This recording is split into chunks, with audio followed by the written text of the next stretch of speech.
Chechu Rodríguez, secretario general de Comisiones Obreras en Navarra. Bienvenido, muy buenas noches. Muy buenas noches.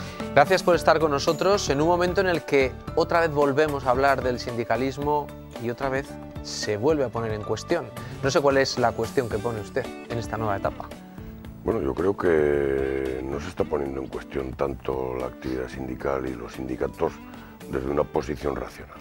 Se está criticando la posición de los sindicatos y las propias organizaciones sindicales porque somos la herramienta que tienen los trabajadores y las trabajadoras, que tenemos los trabajadores para defender nuestros derechos. Derechos que en este momento están más socavados que nunca y que esa posición de revertir esa situación lleva a que desde determinadas posiciones políticas e ideológicas se intente denostar de manera más contundente a las organizaciones sindicales. Dijo usted tras tomar posesión del cargo que afronta su mandato con la convicción de que el sindicato tiene que recuperar el protagonismo perdido en la calle y pasar a la ofensiva. ¿Qué le está pasando? Yo me refería en cuanto a cuestionar la forma de hacer, no tanto la forma de hacer sindicalismo, sino cómo lo percibe la calle. ¿Cómo va usted a pasar al ataque? Mira, yo creo que hay una cuestión fundamental que ha sucedido durante estos últimos 8 años de crisis. Hemos trabajado muy bien en el ámbito laboral, hemos defendido muy bien la posición de los trabajadores allá donde hemos podido, pero sí que es cierto que hemos abandonado la calle. No en la movilización, que también nos hemos movilizado, pero sí en el contacto con la sociedad, en el contacto con los movimientos sociales, en los contactos con los problemas reales de la gente y en la calle. Y por ahí es por donde tenemos que trabajar, acercarnos a los movimientos sociales, acercarnos a las organizaciones sociales que trabajan y que manifiestan sus problemas en la calle y donde nosotros en ocasiones hemos estado y en otras muchas ocasiones no hemos estado. Y los problemas de la gente, como yo decía ayer, son y tienen que ser nuestros problemas. ¿Cuándo se afilió a Comisiones Obreras?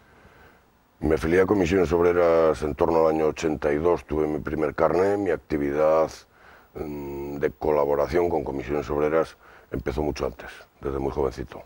Y en esos 35 años que han pasado desde entonces, ¿cómo ha cambiado? ¿Dónde ha cambiado y sobre todo qué van a hacer ustedes para darle la vuelta a esta situación? Porque sí, es verdad que en la calle es donde pasan las cosas, pero la calle no es la misma que hace 35 años. Efectivamente, ni la calle es la misma, ni la posición del sindicato es la misma. Es decir, han cambiado los sectores productivos, han cambiado las formas de contratación, han cambiado los modelos de producción y el sindicato se ha tenido que ir adecuando a todo eso. El sindicato Comisiones Obreras es el mismo sindicato que se constituyó en el año 77 y antes con las propias comisiones obreras en las fábricas y en los centros de trabajo. Pero sí que es cierto que las realidades laborales y sociales nos han llevado a ir avanzando hacia otro modelo de sindicalismo. A partir de ahí, la participación del sindicato en esos centros neurálgicos, la participación, recuperar la calle, como decía antes, es un elemento fundamental, pero no recuperar la calle solo para los sindicatos, recuperar la calle para resolver los problemas de la gente. Problemas de la gente que hoy siguen siendo de otra manera, pero los mismos que hace mucho tiempo. ¿Y los casos de corrupción en otras comunidades? Lo hemos visto, se viene hablando desde hace mucho tiempo. ¿Esto también ha perjudicado el que ustedes hayan perdido, permítame decirle, que hayan perdido un poco la credibilidad? Que haya muchos trabajadores que no se fían de los sindicatos como se fiaban antes. Es cierto que hemos tenido problemas, nadie los niega a nivel confederal, nadie los discute y hemos puesto herramientas en estos últimos años para eliminar de nuestra actividad interna y externa cualquier elemento que pueda retrotraernos a los expedientes de los ERES de Andalucía, a las tarjetas Black, y efectivamente también es ahí donde tenemos que ganar confianza con la sociedad y con nuestros propios compañeros y compañeras afiliados al sindicato, a las que estas cuestiones también les hacen mucho daño, nos hacen mucho daño. ¿Está nuestro país como para ir a una huelga general o no? Yo creo que nadie se plantea en este momento ir a una huelga general. Lo que estamos diciendo, lo decíamos ayer en Madrid, en Pamplona, y lo decíamos a gritos, es que este país necesita otras políticas, necesita que los beneficios que las grandes corporaciones empresariales, los empresarios, el mundo financiero están empezando a recibir a niveles ya del año 2008 anteriores a la crisis, se reviertan en la sociedad. No podemos llegar no podemos sostener un tiempo más la pobreza en la que está incurriendo una buena parte de la sociedad española y por tanto o hay negociación y ponemos la negociación por delante o habrá movilización. Y la movilización irá sostenida en el tiempo en función de cuáles sean los movimientos que en este caso las patronales y las propias mesas del diálogo social con el gobierno central y con los gobiernos autonómicos den de sí. Enseguida vamos a entrar en esos problemas, en esas situaciones concretas, pero quiero que arranquemos dándole un vistazo a lo que estaba pasando en Navarra. Usted, además, que es miembro de Izquierda Unida también, ¿cómo ha vivido estos días? Los tira y afloja a cuenta de la ley de policías que llevamos los medios tantos días contando, además día sí, día también. Esto es lo que hay. Yo creo que es el conflicto más importante que en este momento se da en el ámbito de la función pública, ¿no? Y efectivamente es un conflicto donde el mundo político tiene una posición y el mundo sindical tenemos otra. Las organizaciones sindicales que representan a los policías forales, a las policías en general en Navarra, tenemos otra. Yo creo que tiene que haber un camino que recorrer, que es el de la negociación colectiva. Yo insisto que no se puede, la política no puede sacar de las mesas de negociación colectiva a los agentes sociales. Tiene que ser en las mesas de negociación y por tanto tiene que ser en la mesa de negociación de función pública que activa los elementos de discusión de la ley de policías donde se resuelvan los problemas. Hay problemas que se han ido generando en esta discusión, pero que efectivamente son problemas que se generan, como cuando negociamos un convenio en una empresa o cuando negociamos un convenio sectorial con unas patronales. En este caso, las patronales, el gobierno, las organizaciones sindicales las que componen la mesa. ¿Le parece bien la decisión que ha tomado o que ha manifestado Podemos? ¿Quiere apoyar una enmienda a la totalidad? Yo creo que hay un elemento fundamental. Es decir, primero no tendría por qué haber llegado, no tenía que haber llegado el decreto ley al Parlamento. Tendría que haberse negociado hasta el final. Por tanto, a partir de ahí, yo creo que hay un elemento fundamental, es que se debería congelar la negociación parlamentaria de ese Real Decreto y volverla a situar en la mesa negociadora con los agentes sociales y con el propio gobierno y la consejería correspondiente a esta situación. ¿Y hay posibilidades? ¿Eso se puede hacer? Nosotros vamos a trasladarlo así.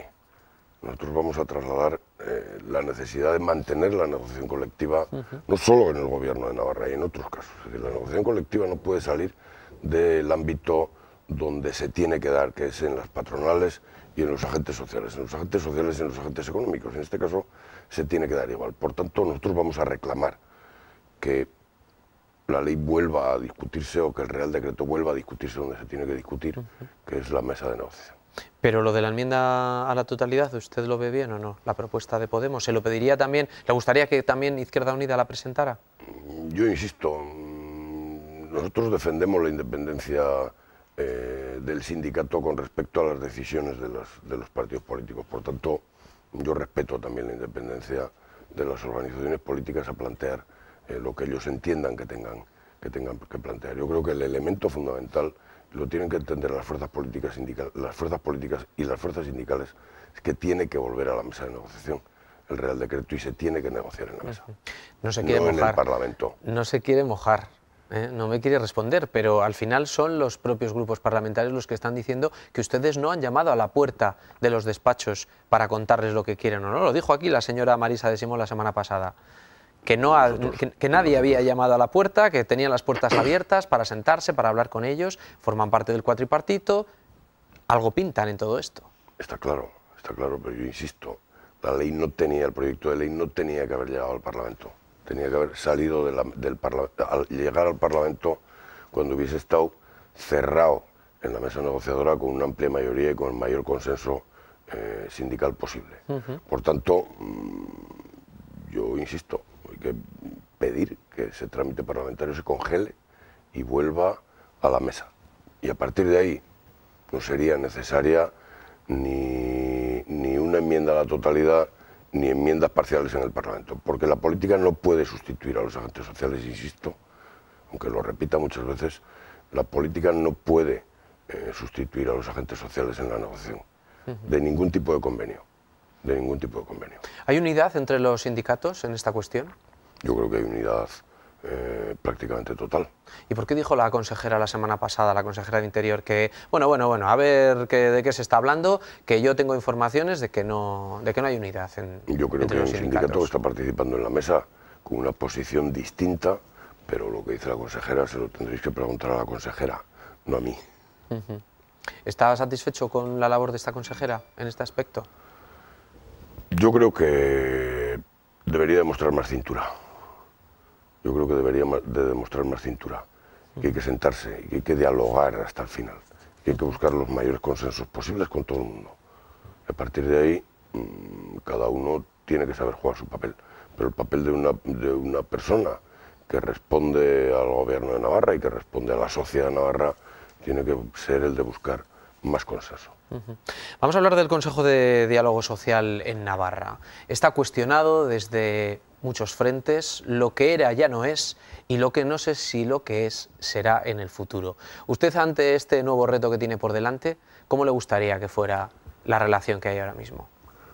Nosotros planteamos la necesidad fundamental de mantener el diálogo social en Navarra, no porque lo queramos el gobierno de Navarra o lo quieran los agentes sociales o los agentes económicos, sino porque la situación de la sociedad navarra en este momento necesita de respuestas a un plan de empleo, a un plan energético, a un plan industrial, a sacar a la gente de la pobreza, a resolver los problemas de pobreza energética, a resolver los problemas de recursos y, por tanto, mantener ese espacio de diálogo social con los agentes sociales y con el gobierno es fundamental en este momento, y con las instituciones.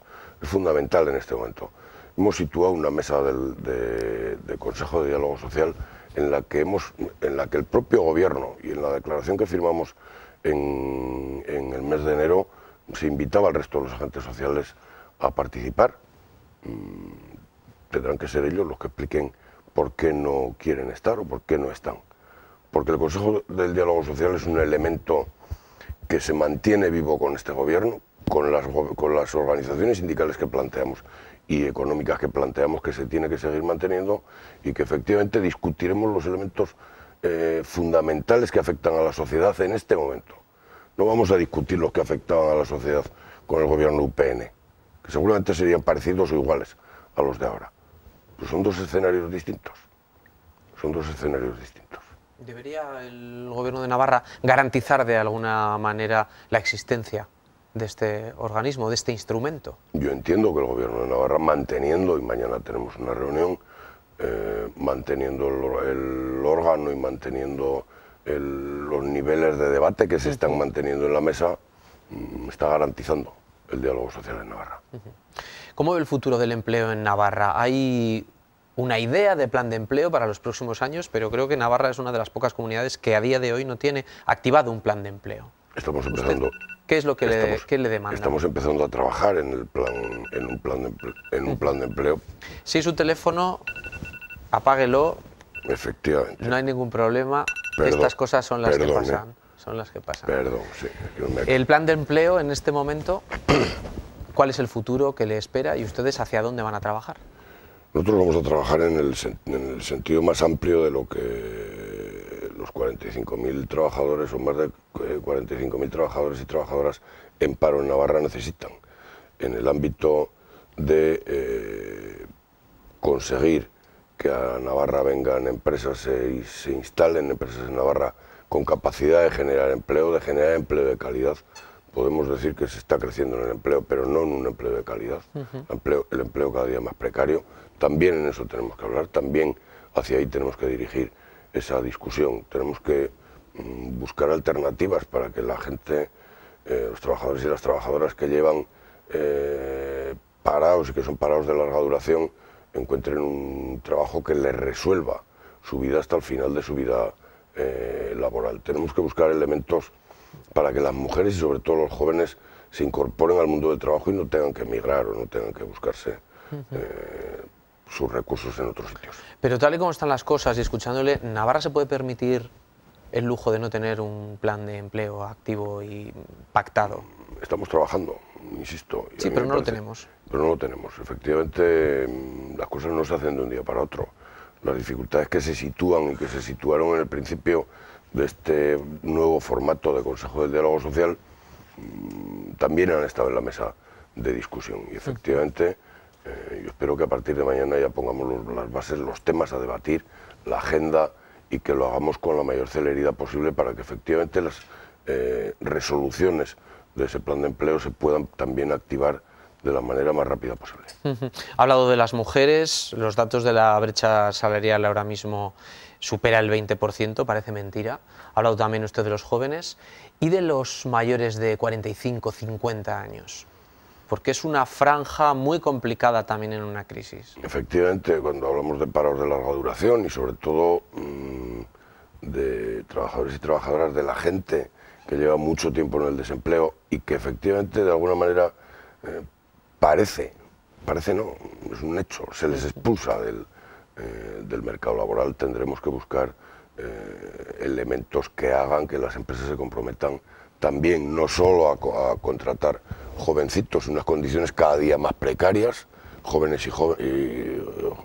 mujeres y hombres jóvenes a los que se les contrata cada día en unas condiciones más precarias, a los que se les hace un contrato de semana, de día, de horas, sino que también las empresas, que son quienes generan el empleo, y el gobierno generando empleo público, les lleguemos a hacer entender que tienen que también contratar a esa gente, a esos trabajadores y trabajadoras que han sido expulsados del mercado laboral y que con esas edades se pueden encontrar con que no podrían volver a trabajar en su vida y por tanto mantener unas condiciones de vida dignas. ¿Ha cambiado también el empresariado en estos 35 años que tiene usted como recorrido? ¿Es más fácil hablar ahora con el empresario o no? Bueno, yo creo que hay de todo. Luego ya hablamos de lo que consigue cada parte, ¿no? Yo creo que hay de todo, ¿vale? Yo creo que efectivamente hay una parte del empresario navarro que ha evolucionado hacia unas posiciones de diálogo y de convivencia con los trabajadores en Navarra. Hay las grandes corporaciones multinacionales, grandes empresas de Navarra con las que efectivamente el diálogo es fluido, las relaciones laborales han mejorado muchísimo. Hay otra parte, el empresario seguramente el de la empresa más pequeña, y no estoy tildando ni culpando a nadie de esto, que siguen manteniendo esa parte de patrimonio empresarial como suyo. Y en la parte de patrimonio empresarial incluyen las máquinas y las personas. Las personas somos quienes, los trabajadores y las trabajadoras, quienes ayudamos a generar el beneficio en las empresas. Pero no formamos parte de esa parte, de esa privacidad que algunos empresarios siguen planteando todavía en Navarra. Una de las reivindicaciones también del Día del Trabajador y de la Trabajadora es el aumento salarial. ¿Cuál es el olfato sindical ahora mismo? ¿Hay posibilidades? ¿No? Y una vez ya que se entre a hablar de eso con el empresario, ¿cuál va a ser el mínimo que va a pedir Comisiones Obreras? En este momento no hay acuerdo. No hay, yo creo que ni siquiera cercanía a un acuerdo de incremento salarial a nivel confederal. Es decir, la última posición manifestada por carta a nuestro secretario general, a Ignacio Fernández Tojo, desde CEO y desde CEPIME, alejaba mucho más cualquier posibilidad de acuerdo a nivel salarial y a nivel de renovar el Acuerdo Nacional de Negociación Colectiva. ¿Dónde están los límites? Los límites los hemos puesto las confederaciones sindicales de comisiones obreras UGT en un 3% de incremento salarial, entre un 2 y un 3. Las posiciones de las patronales todavía están alejadas. Pero es que además a eso, y viendo cómo va evolucionando la inflación en España en estos últimos meses, tendríamos que añadir cláusulas de garantía salarial para que los salarios no se devalúen cuando acabe cada año, si no lo pactamos así. ¿Y el futuro del empleo público? ¿Qué demandas que debería atender el Gobierno de Navarra con lo suyo, el Gobierno central con lo suyo, en materia de empleo público? Nosotros situábamos ayer, yo situaba ayer, que efectivamente se tienen que volver a recuperar a través de los presupuestos generales del Estado, de los presupuestos de Navarra, los recursos necesarios para que en la educación, en la sanidad, en la dependencia, en la protección social, vuelvan a tener capacidad de recuperación y volvamos a poder dar y prestar los servicios, tanto a nivel del Estado como a nivel de Navarra, que estos servicios públicos tengan presten los servicios como los venían prestando antes de la crisis, y por tanto eso requiere de un incremento importante, que yo reconozco que efectivamente los presupuestos de Navarra en este momento pueden estar más debilitados económicamente, pero que efectivamente requieren de un empuje para un crecimiento del empleo en esos sectores que son los que afectan también a la sociedad. ¿Y cuál es el empuje que necesita la industria en Navarra? Usted, que conoce bien por su trayectoria también Volkswagen, que ahora mismo vuelve a estar viento en popa y a toda vela, generando muy buenas noticias en materia de empleo y en materia de futuro, ¿cuál es la salud en general de la industria navarra? Yo creo que la salud en general, la salud de la industria en Navarra es buena. Yo creo que Navarra tiene un capital humano y un capital empresarial y de empresa tecnológicamente avanzado, una mano de obra bien cualificada, bien preparada para los retos que nos puedan venir a futuro.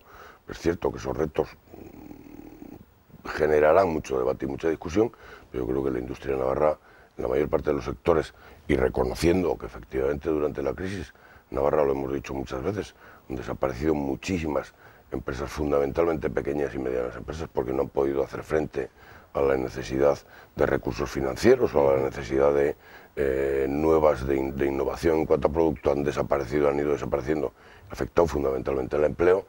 Yo creo que en lo que queda de la industria navarra, con Volkswagen a la cabeza, con otros sectores, con la industria energética de las nuevas, las energías renovables, está en una buena disposición para seguir creciendo y para seguir desarrollando. Eso no evita, no quita que efectivamente necesitemos que también se desarrolle un plan industrial que no solo actúe sobre los sectores ya maduros en Navarra, el sector agroalimentario, puntero en España y en Navarra fundamentalmente, los sectores de energías renovables que se están viendo muy afectadas por las decisiones del propio gobierno central, y los sectores de la automoción, sino en otros sectores que podamos ser capaces de atraer hacia Navarra, que tiene unas características geográficas y humanas importantes. ¿Y cómo deberíamos mirar a la robotización? ¿Con recelo, con miedo, con los brazos abiertos? ¿Qué tenemos que hacer? Bueno, yo creo que es un elemento en el que se está empezando a discutir ahora. Hablar de la industria 4.0, hablar de la digitalización, yo creo que no va a ser un elemento que tengamos de aquí para mañana, de hoy para mañana, que efectivamente es un debate que lleva años. Yo recuerdo desde muy jovencito cuando se hablaba de que los robots iban a quitar a las personas de las fábricas. Eso vemos que no ha sido así. Efectivamente tiene un efecto sobre el empleo importante, y lo tendremos que debatir y lo tendremos que combatir con la negociación colectiva. Volkswagen es un ejemplo de eso. Volkswagen es una fábrica altamente tecnológicamente potente, muy cualificada, muy robotizada, y que efectivamente, gracias a la negociación colectiva y a las relaciones laborales entre las organizaciones sindicales que representamos a la plantilla y las direcciones que han ido, la dirección, fundamentalmente esta última que ha tenido Volkswagen Navarra, hemos conseguido que la plantilla no merme tanto o no sufra el efecto, un efecto más importante que el de la robotización o la digitalización. Pues que tenga mucha suerte en los próximos meses, en los próximos años, porque con la negociación colectiva se ha echado un montón de cosas a la espalda. No sé si va a tener mucho tiempo de sacarlo todo adelante, pero nos ha dejado muchas cosas encima de la mesa para resolver. Buena tarea tiene. La negociación colectiva se ha visto muy dañada con las últimas reformas laborales, sobre todo con la del 2012. Es un elemento que tenemos que recuperar, no solo en Navarra, es un elemento estatal al que le tenemos que hacer frente y tenemos que pelear, y yo decía ayer que es necesario el mayor consenso posible, por lo menos entre las fuerzas progresistas y de izquierda, para revertir la reforma laboral del 2012 y sus efectos, así como algunas políticas neoliberales practicadas por el gobierno del Partido Popular. Chechu Rodríguez, nuevo secretario general de Comisiones Obreras en Navarra, muchísimas gracias por habernos acompañado y, lo dicho, mucha suerte. Muchas gracias a vosotros. Gracias.